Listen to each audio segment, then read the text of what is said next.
Hey guys, After Reacts here, and today I'm going to be reacting to some more Stargate SG-1. This is Season 4, Episode 21. We're going to be finishing Season 4 today, so that's exciting. Yeah, let's go over the comments.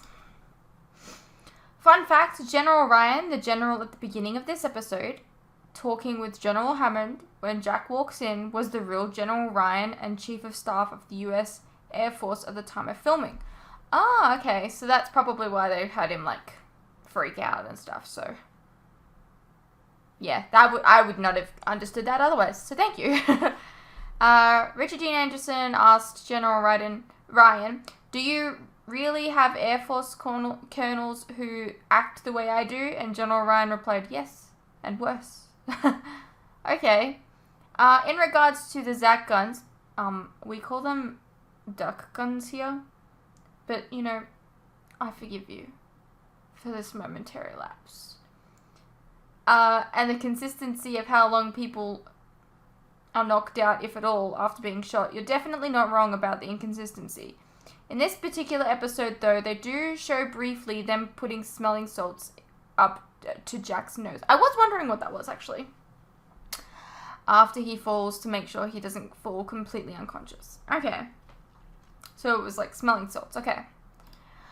A moon can have an atmosphere if it's large enough. Several moons in the solar system have atmospheres. For one of those moons to have oxygen, it would depend on it being the right distance from its star, not too hot or too cold for photosynthesizing life to form.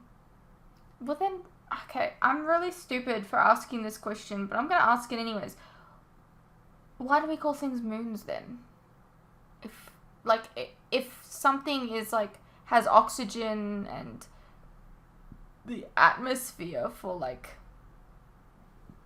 you know, why would that be called a moon? I'm more just asking, what makes a moon a moon? What makes astrologists go, that one right there, that's a moon. But that's a planet.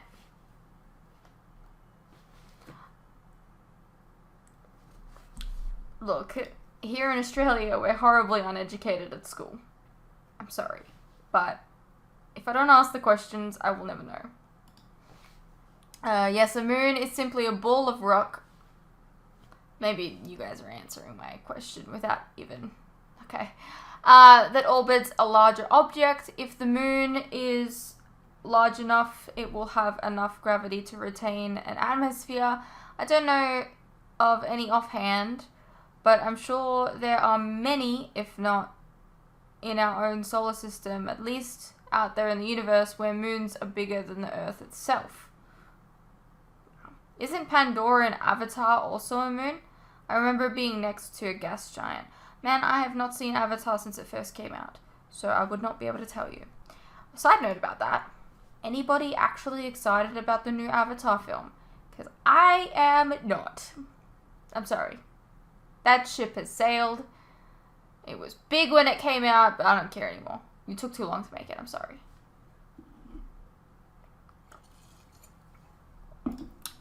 Also, I might have a little bit of resentment towards it because it started 3D trend, and I remember coming out of the Avatar film having a headache, so... Saturn's moon, Titan, has a thick atmosphere. It's composed of hydrocarbons, which are molecules that contain hydrogen and carbon. It's cold enough that it leaks of methane, which drives a cycle of evaporation and rain, like the water cycle on Earth. How do you guys have all this knowledge? I did not learn, like, hydrocarbons. I don't even know what that word means. God damn. The home of the Ewoks is a moon of the planet Endor. The moon is also named Endor. That's weird. They named a moon the same as the planet? Okay. According to a quick search, it's also located in the Endor system, meaning the stars, these planets, and its moons are orbiting is also called Endor. It sounds like someone really needed this place to be easily found on Google Galactic Street View. It's something that's never addressed, but since it's stated that to work a Goa'uld hand device is that you need Naquadah in your blood, which Jafar would have from the larval symbiotes. Right. In their patch. Sorry, you say patch and I just remember his soul patch. Just like the human host gets from the symbiote in their head. So I believe a Jafar could use the devices. They were just conditioned since birth for generations that it was the magic of the gods. That makes sense. The only way I see out is since the Jafar have a larval Goa'uld, maybe their Naquadah count is lower, and the Goa'uld would set the devices to require a minimum Naquadah requirement that the Jafar would not meet. Maybe.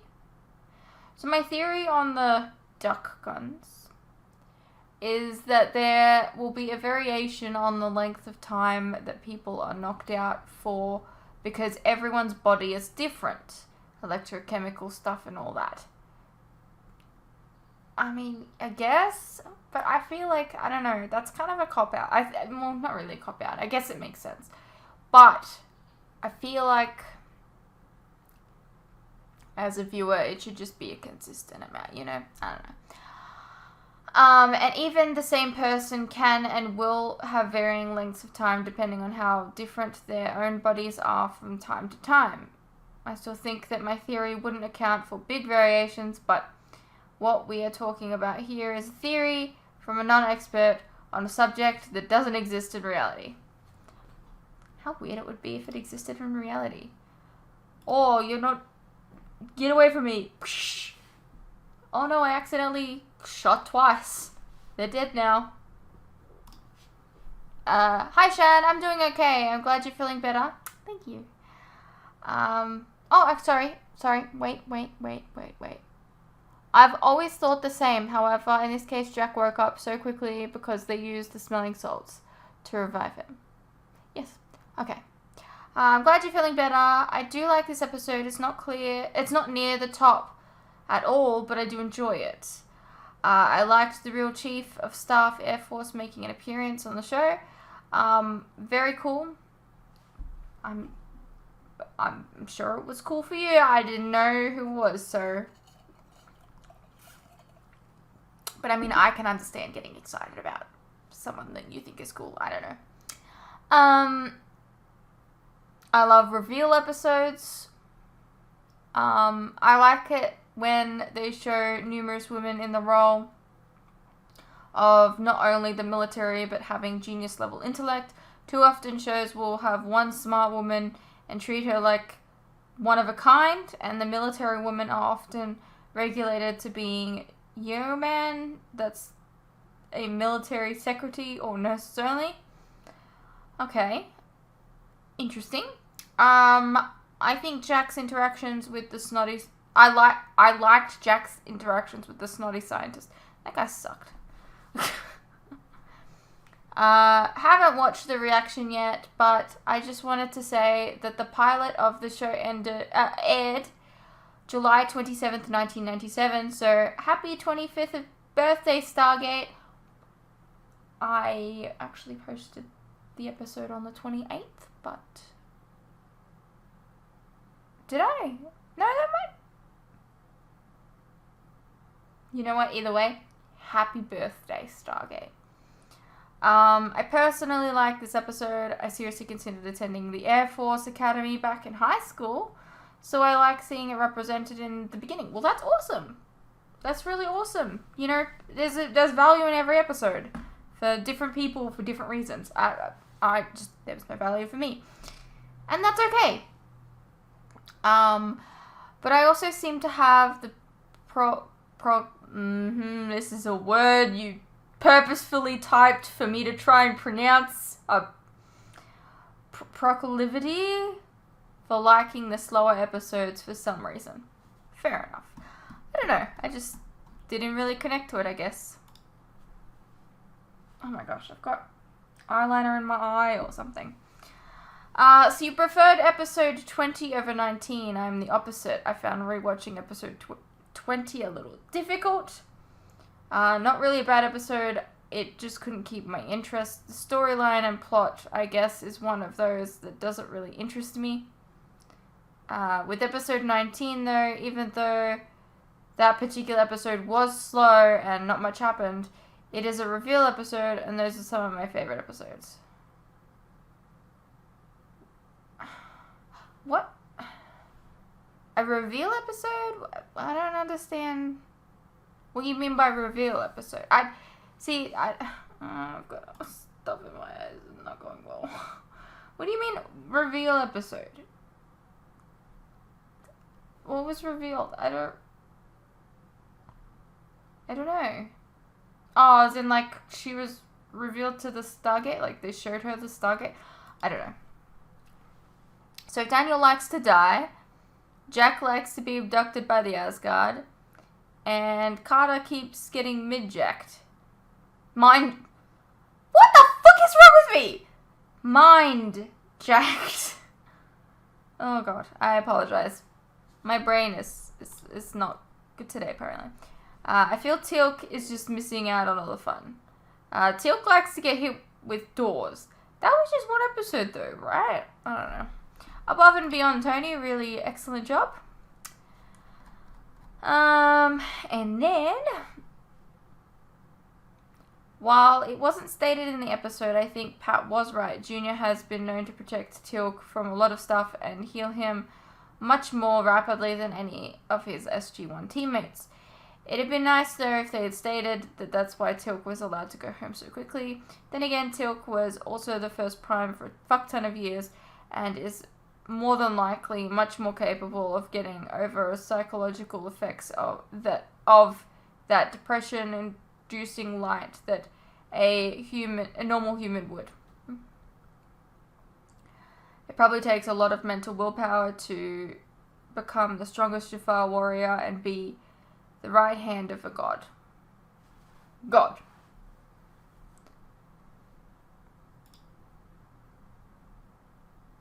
You're gonna give me a minute. Sorry. I apologize. This is just gonna be tacked on to the first half of this comment reading. I don't know. Look, yesterday I was recording, and I just realized I didn't turn on my name. Oh, well, who cares? I was recording, and I just halfway through reading some of these comments, I just got a wave of nausea. I'm not sure why exactly. My running theory is the fact that I started anti-anxiety medication yesterday. So I only had one tablet, like half a tablet actually. I've never had anti-anxiety medication before. So maybe I was placeboing myself. I don't know. But the chemist told me that, I could have nausea for the first couple of days. So yeah. So here I am today. We're going to be finishing Stargate Season 4 today. Hopefully I don't have a random wave of nausea again, but I feel good. I'm good. Anyways, I'm going to continue reading the last set of comments and then we will get into the episode. So I was up to note 2. Nope, you still pronounce Brigada wrong. Shakes my head. Yeah, okay, I'm not going to try next time. As the comments most likely already have stated, General Ryan is an actual general in the US Air Force.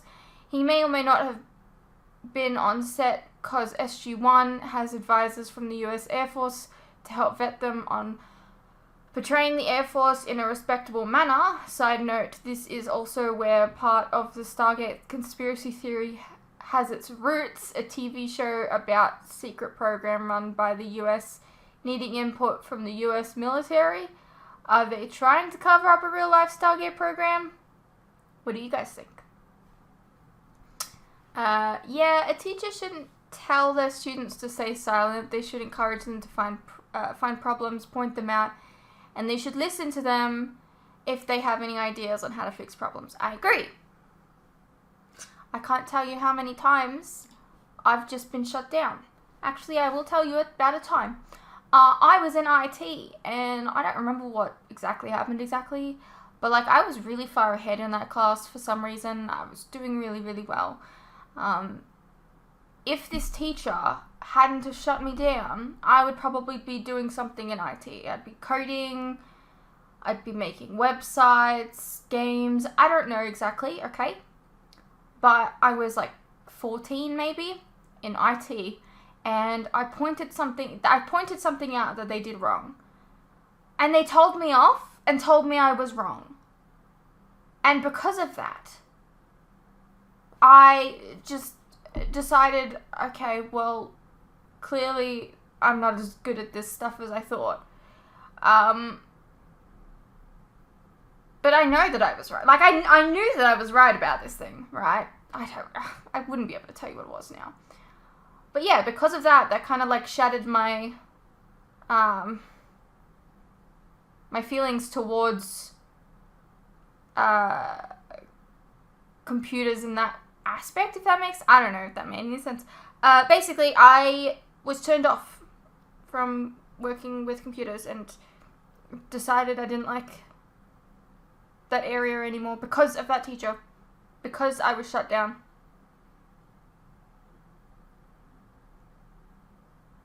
So let it be known that teachers suck. Given the right set of circumstances, but then again, I will say, if I was doing like all of that, I wouldn't be here today. So I guess it works well in your favor. Or my favor. Everyone's favor. Given the right set of circumstances, and it'd have to be just right, a moon in the right orbit around a planet while also in the right orbit around a star like our sun could be viable for life. As in there could be potential for trees and stuff on said moon, could produce oxygen to make life as we know it. Possible, again, we're talking about the right set of circumstances. Our moon would not be capable of such thing as far as I'm aware, and we're also talking about life as we know it. Life can exist on other worlds, moons, in space, in a number of ways. Yeah, that's true.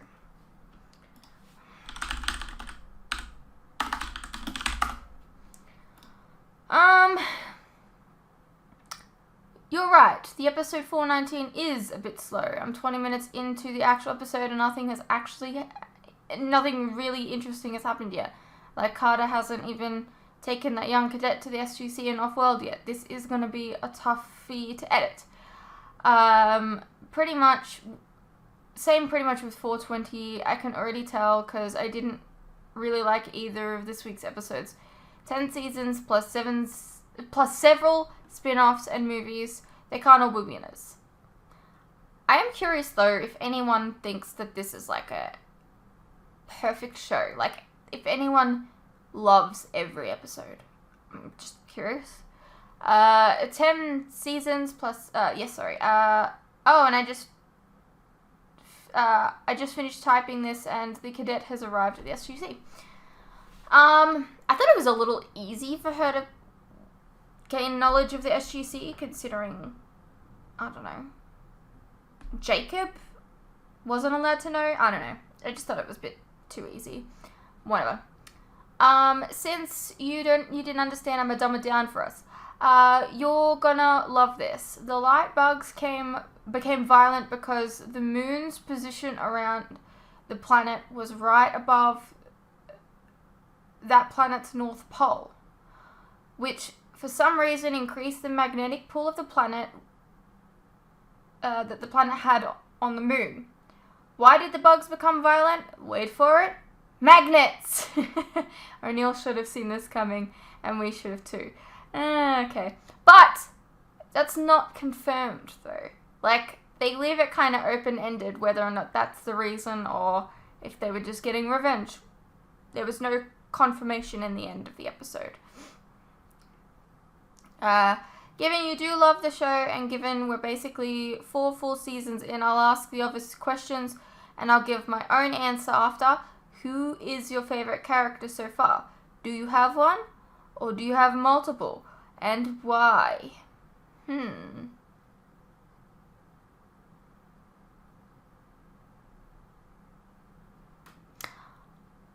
I love Tilk, but I feel like he doesn't get enough screen time for me to say that he's my favorite character. So probably Carter.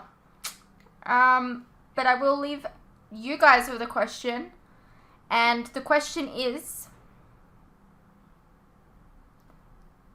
do you have a favorite character on the show? And if so,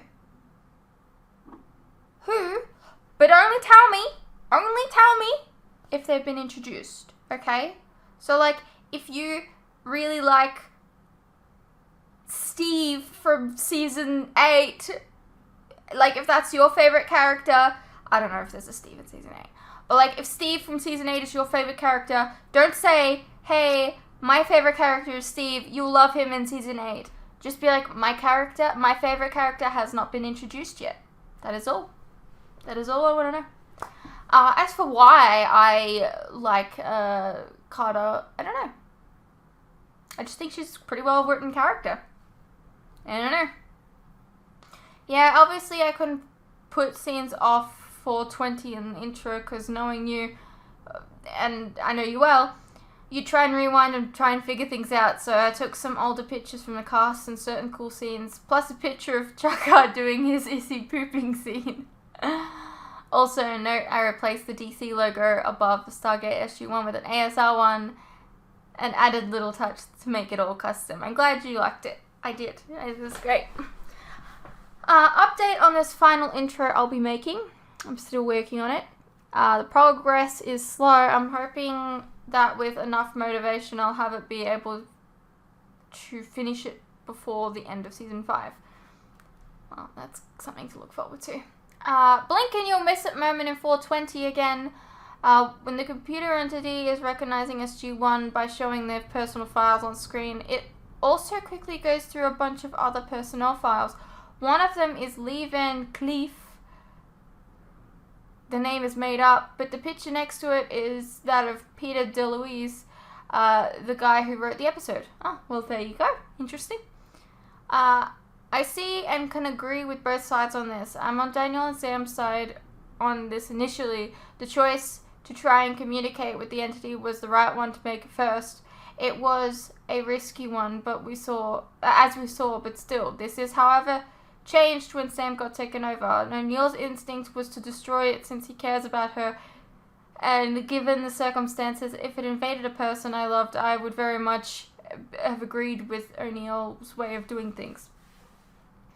I'd have zero remorse in watching their world burn if it could bring that person back. Yeah. You wonder what she's typing on. Sam is using a speech synthesizer provided by Dr. Fraser. The keyboard she is using is pre-programmed with certain quick responses like yes or no, which are most likely used by pushing macro button aside. Like, she was saying a lot of things that I feel like wouldn't be on there. That's why I was confused. While the rest of the keyboard allows her to talk to SG-1, this type of technology is a real thing and often used when patients have lost the ability to speak.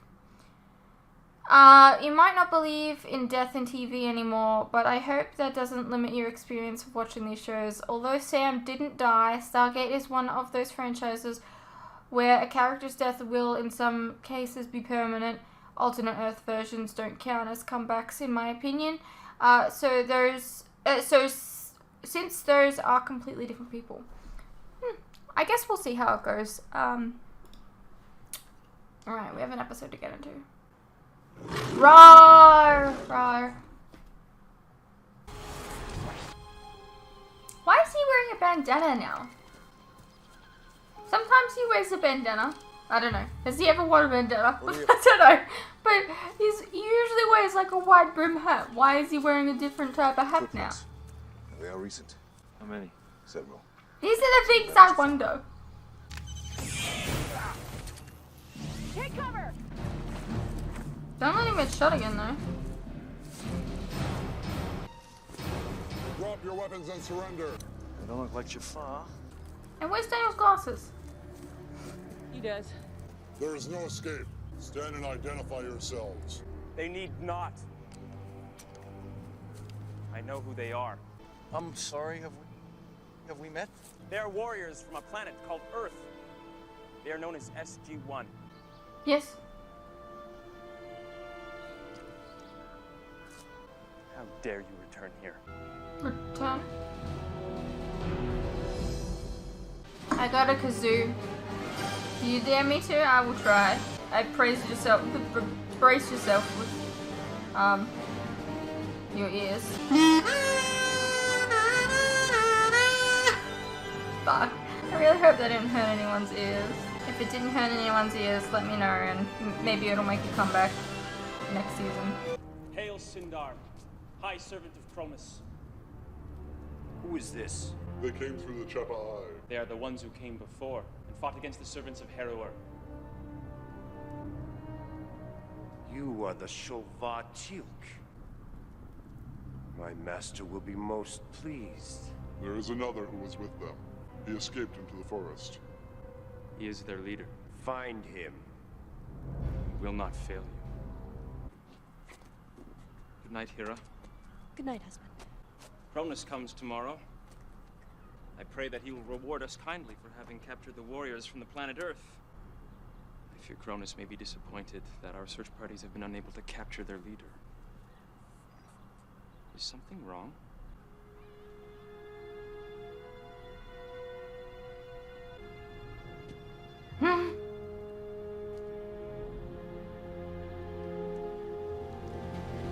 Please, do not harm my wife. I'm not gonna hurt either one of you. I just want someone to explain to me what's happened here before I arrived. You mean the first time you were here? Mm-hmm. You came through the Jeopardy. You said that our god, Heruer, was a false god. You organized a rebellion. With your help, we banished Heruer's Jaffa. You said we were free and that the false gods would not bother us again. We did live in peace for a time. But eventually Cronus came in his ship and declared that our planet now fell under his domain. He commanded that we worship him. All right, look. Neither one of those guys is a god, okay? I will not believe you this time! The punishment my people suffered for our prior indiscretion was my fault. I asked them to follow you, and they were forced to pay dearly for it. It was not an indiscretion.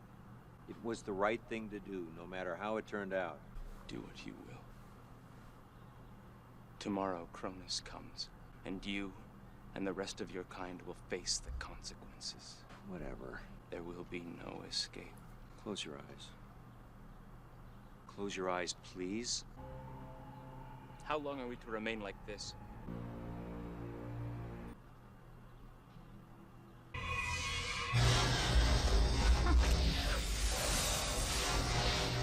My lord, your presence honors me. Tell me of the intruders from Earth. There were three, and the Jaffa Teal'c, Shova. The one called O'Neill has thus far eluded capture. Warriors of Juna, for your loyalty you shall be rewarded. Bring in the prisoners.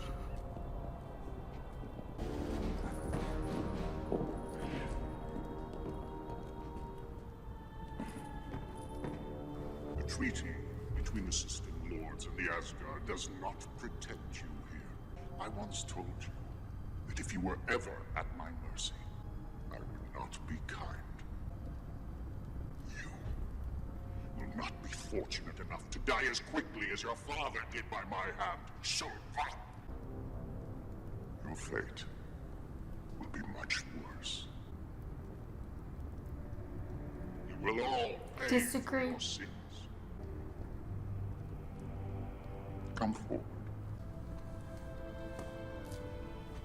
You lead your people in my name. I do, my lord.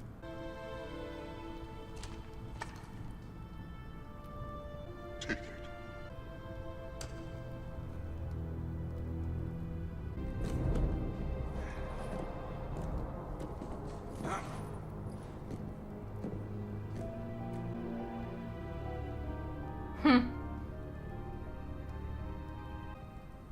In honor of your god, kill him.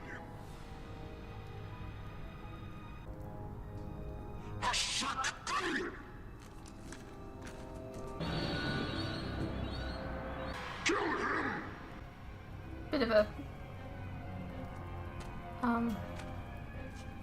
Overreaction? I don't know.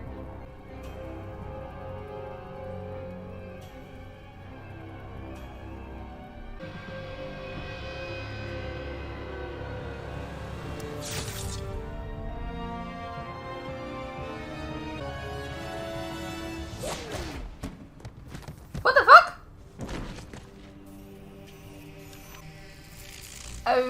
Okay, wait, are these those robot things from like 2 seasons ago? Have we just been following them this whole episode?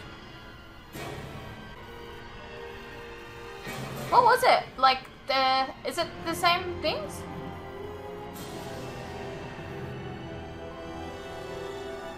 Sir, we're receiving a signal on the IDC frequency, but this is not an authorized SGC code. It says come try it. Yeah! It's kind of like shalom or aloha, that stuff. Yeah, It's the greeting right. used by the artificial life form Harlan on PX-3989. Oh my god, that was so long ago, I feel like. Yes, sir, please don't open the gate. Please. I admit he was annoying, but he wasn't a serious threat. Open the iris. Well, that explains the multiple versions of them then, I guess. I have no weapons. Stand down. I completely forgot about this guy. Oh, thank you for opening the doorway device which you call Iris. Just for the record, I was opposed. Welcome to Earth. I'm General Hammond, leader of this facility. Come try ya! Yes, I have heard so much about you. What's wrong, Harlan? Oh, please, yes, it is a very big emergency. You must help. You.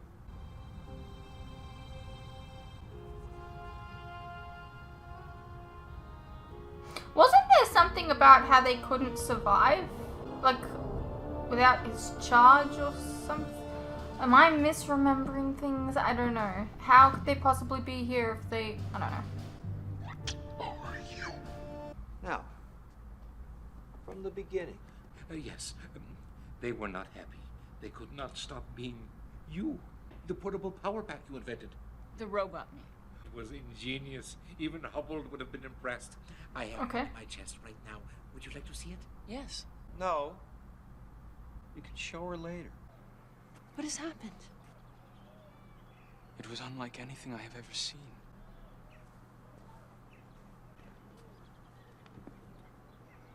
Cronus brought the prisoners before us. I was given a weapon of the gods. To demonstrate my loyalty, Cronus instructed me to kill the one called Daniel Jackson. And so? I fired the weapon. What happened next was unholy. I have seen men decapitated in battle. What I saw was not human. And that was not the most disturbing thing. What was? Cronus was as shocked by the fact that Daniel Jackson was not human as the rest of us. He sent us away immediately. But how could a true god be surprised by anything? That is what I ask myself. Chevron 6 encoded. Chevron 7 locked.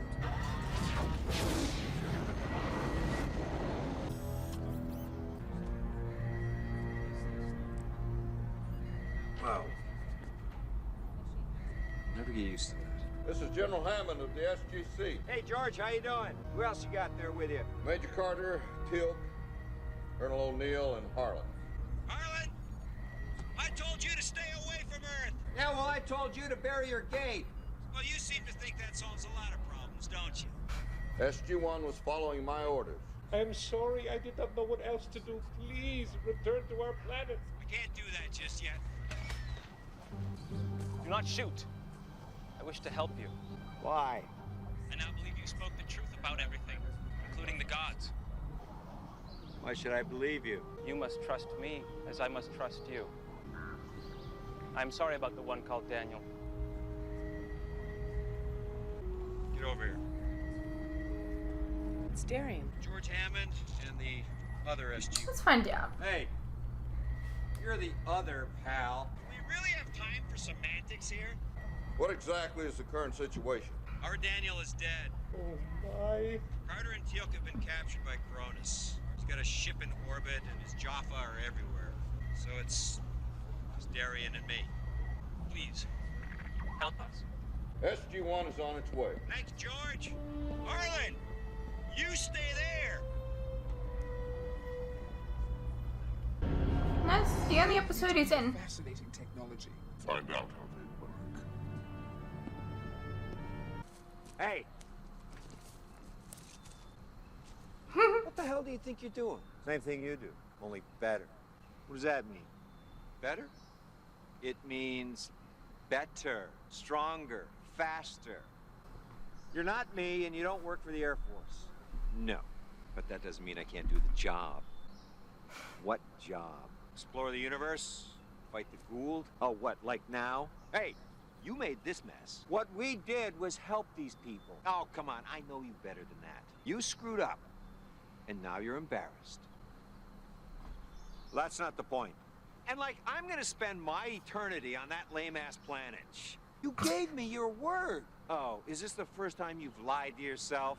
I told you what you wanted to hear. Besides, what were you gonna do? Destroy me? I might have. All right, come on.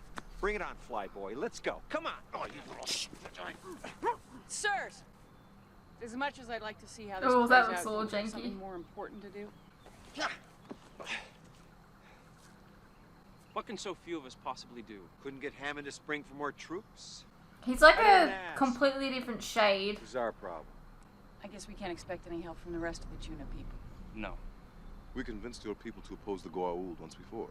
Most, including myself, had never seen an actual god before. Harrower had not come to Juna for many generations, and when Cronus arrived and displayed his great power, he instilled much fear. The people are terrified. Then we must demonstrate to your people once and for all that Cronus is not a god.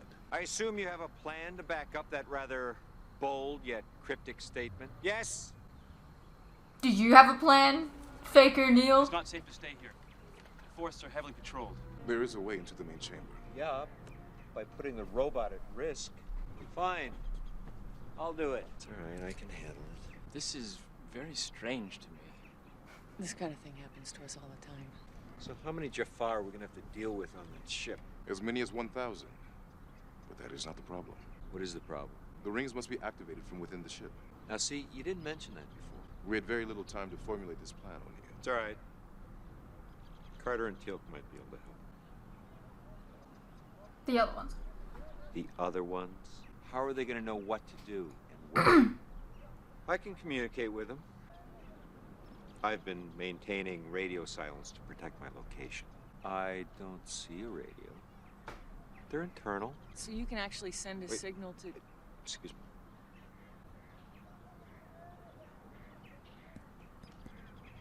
Oh, static. You said they do what they can.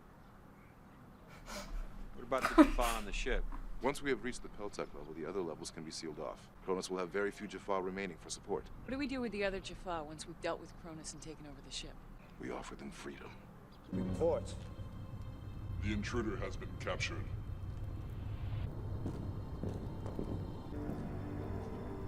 Cronus will be very pleased. Truth be told, I do not think Cronus will be pleased at all.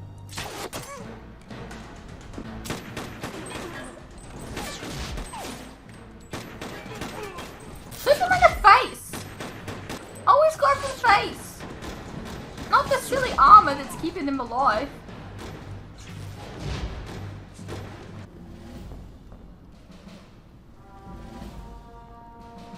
You all right? I am. I'm fine too. Thanks for your concern. Are you all right? A little gas. Yeah, got gas. What is it you wish to tell me in exchange for the other one's freedom?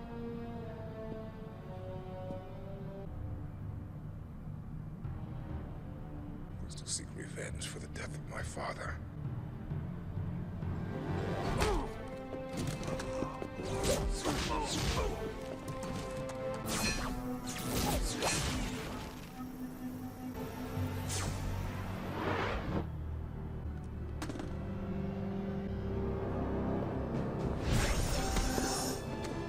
Why would you let your fucking guard down, you dumbass? In a way. What does this mean? I designed it with special sensors. It would detect when someone was tampering with the power core. Situations just like this. It's a self-destruct mode. Yeah, I could have told you that.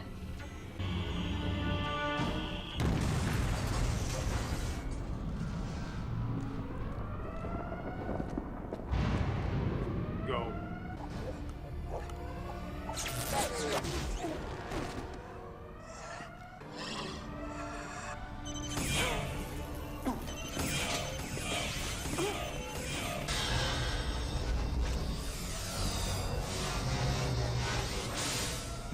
Nice work. Teal'c's in trouble.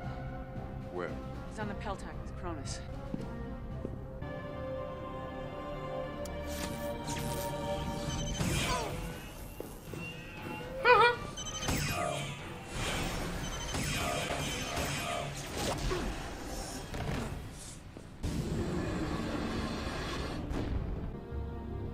Just pull it all. Why not?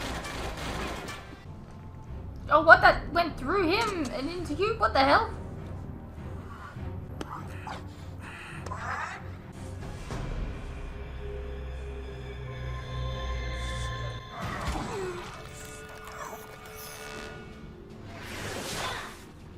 The crystals are protected by a force shield. Switch with me, I'll do it. What do I do? Pull the green crystals out. The door should close and lock automatically.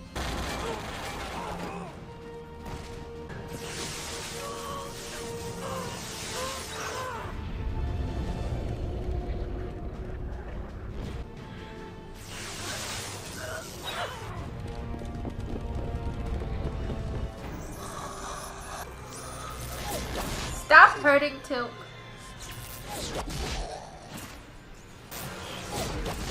You woke up? Yeah. Teal'c saving Teal'c. Lord our Father. Hmm.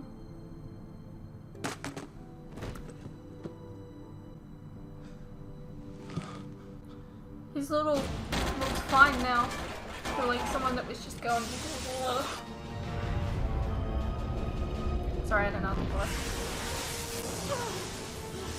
It looks like they're all just slowly being taken out. That's it!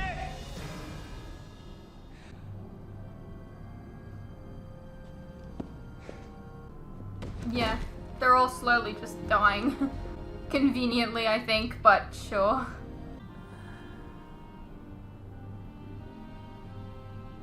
I think it's a little convenient that they're all dying. Like, none of Very them badly damaged. are going Yes. back to keep But you are a machine. Harlan Can you not be mended? company. Possibly. Varian. I'm running out of energy. I will shut down soon. I promise. You will never be forgotten.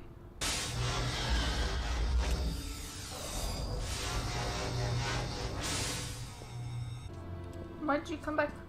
Go tell your people Cronus is dead. If they still think he's a god, have them come take a look. Carter and Teal? Yours don't look so good. The real ones, they're okay. Are we still so far from real to you? No. I think the real answer would be the originals. And I believe we are done.